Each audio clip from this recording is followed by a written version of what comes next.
Three Little Pigs, Good Bedtime Stories for Kids. Today we have a book named Three Little Pigs, Good Bedtime Stories for Kids.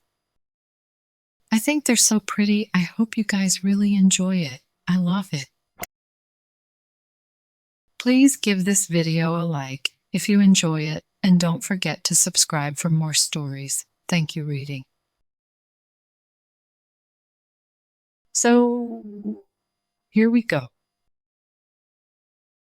The classic Three Little Pigs bedtime story and a big bad wolf. The three little pigs should be protected from the wolf that lives in the woodland, while learning that being accountable could be of great help. There is nothing a lot more particular than the usual bedtime story to build a link together with your young kid. Once upon a time there was an old sow with three little pigs, and as she had not enough to keep them, she sent them out to seek their fortune. All three pigs decided to build a house and set off to the brickworks to buy some bricks. But soon the three little pigs came across a man carrying a bundle of straw. The first little pig said to himself, "Now I won't need to walk so far to the brickworks. I'd much rather do less work and then spend the rest of my afternoon relaxing." So the first little pig said to the man carrying straw, "Please, man, give me that straw to build me a house." The man did, and the little pig quickly built a house with it right where he stood, and then settled down and prepared to have a sleep for the rest of the afternoon. Presently came along a wolf and knocked at the door and said, little pig, let me come in." To which the pig answered, "No, no, by the hair of my chinny chin chin." "Then I'll huff and I'll puff and I'll blow your house in," said the wolf. So he huffed and he puffed and he blew his house in. Alas, because the house had not been very well made, it fell down, and the wolf was able to eat the little pig up in an instant.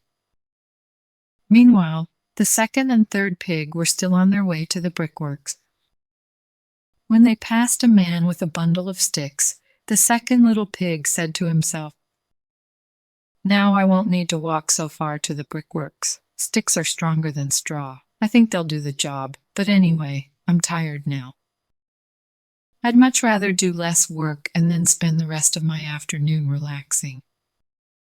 So the first little pig said to the man carrying the sticks, "Please, man, give me those sticks to build me a house." The man did, and the little pig quickly built a house with it right where he stood, and then settled down and prepared to have a sleep for the rest of the afternoon. Then along came the wolf and said, little pig, let me come in." "No, no, by the hair of my chinny chin chin." "Then I'll puff and I'll huff and I'll blow your house in." So he huffed and he puffed and he puffed and he huffed, and at last he blew the house down and ate up the second little pig. Finally, the third little pig reached the brickworks, where he met a man with a load of brick. He said, "Please, man, give me those bricks to build a house with." The man kindly gave him the bricks, and he built his house with them a little way over, carefully, and taking the time to do it well. So the wolf came, as he did to the other little pigs, and said, little pig, let me come in." "No, no, by the hair of my chinny chin chin." "Then I'll huff and I'll puff and I'll blow your house in." Well, he huffed and he puffed and he huffed and he puffed and he puffed and he huffed, but he could not get the house down. When he found that he could not, with all his huffing and puffing, blow the house down, he said, little pig, I know where there is a nice field of turnip." "Where?" said the little pig. "Oh, in Mr. Smith's home field. And if you will be ready tomorrow morning, I will call for you, and we will go together and get some for dinner."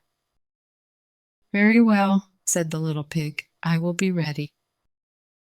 "What time do you mean to go?" "Oh, at 6 o'clock. Well, the little pig got up at 5 and got the turnips and was home again before 6. When the wolf came, he said, "Little pig, are you ready?" "Ready," said the little pig. "I have been and come back again and got a nice pot full for dinner." The wolf felt very angry at this, but thought that he would be up to the little pig somehow or other. So he said, "Little pig, I know where there is a nice apple tree." "Where?" said the pig. "Down at Merry Garden," replied the wolf. "And if you will not deceive me, I will come for you at 5 o'clock tomorrow, and we will go together and get some apples." Well, the little pig woke at 4 the next morning and bustled up and went off for the apple, hoping to get back before the wolf came. But he had farther to go and had to climb the tree, so that just as he was coming down from it, he saw the wolf coming, which, as you may suppose, frightened him very much. When the wolf came up, he said, "Little pig, what? Are you here before me? Are they nice apples?" "Yes, very," said the little pig. "I will throw you down one." And he threw it so far that while the wolf was gone to pick it up, the little pig jumped down and ran home. The next day the wolf came again and said to the little pig, "Little pig, there is a fair in the town this afternoon. Will you go?" "Oh, yes," said the pig, "I will go." "What time shall you be ready?" "At 3," said the wolf. So the little pig went off before the time, as usual, and got to the fair and bought a butter churn, and was on his way home with it when he saw the wolf coming. Then he could not tell what to do. So he got into the churn to hide, and in doing so turned it around, and it began to roll and roll down the hill with the pig inside it, which frightened the wolf so much that he ran home without going to the fair. He went to the little pig's house and told him how frightened he had been by a great round thing which came down the hill past him.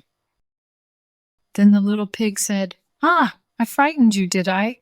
I had been to the fair and bought a butter churn, and when I saw you, I got into it and rolled down the hill." Then the wolf was very angry indeed and declared he would eat up the little pig, and that he would get down the chimney after him. When the little pig saw what he was about, he hung on the pot full of water and made up a blazing fire, and just as the wolf was coming down, took off the cover of the pot, and in fell the wolf. And the little pig put on the cover again in an instant, boiled him up, and ate him for supper, and lived happily ever after. The end. Good job, friends. Thank you so much for reading with me. Bye, I'll see you next time.